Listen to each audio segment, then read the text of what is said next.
Hello again. Here is a little thought experiment, what our German cousins would call a Gedanken experiment.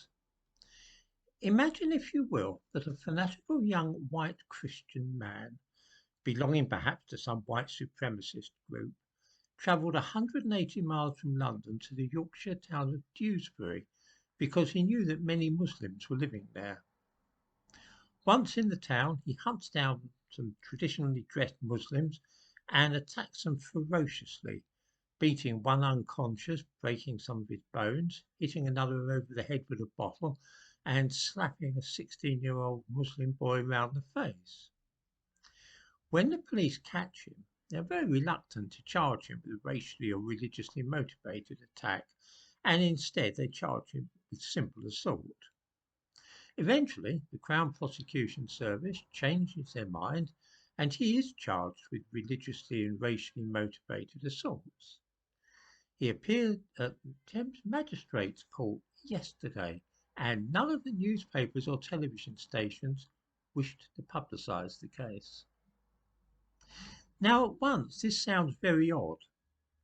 Will The Guardian really not want to shout Islamophobia and blame right-wing social media sites for drawing him into the world of white supremacism? Will nobody talk about the Prevent scheme? Wonder why they're not doing more to deal with white terrorists and white supremacists? Why has this been kept quiet? Of course, the answer is that it was not a white man who appeared at Thames Magistrate Court yesterday, charged with racially and religiously motivated attacks on an ethnic minority, but rather a Muslim called Abdullah Qureshi.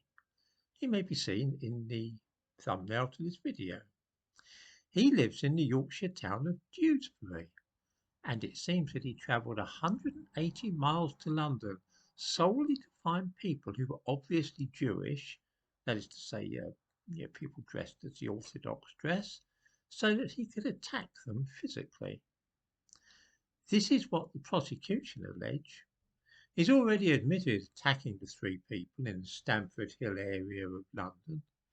He denies, though, that his motive was racial or religious.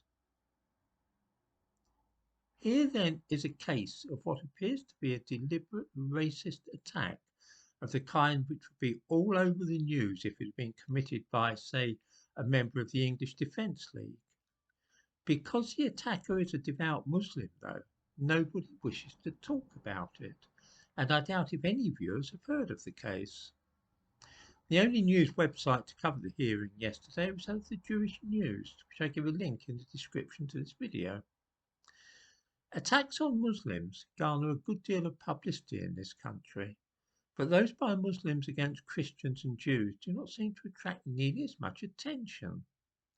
From grooming gangs to signs in Muslim areas warning that gay people and women with short skirts are unwelcome, to attacks on Jews, Muslim racism is a very real thing.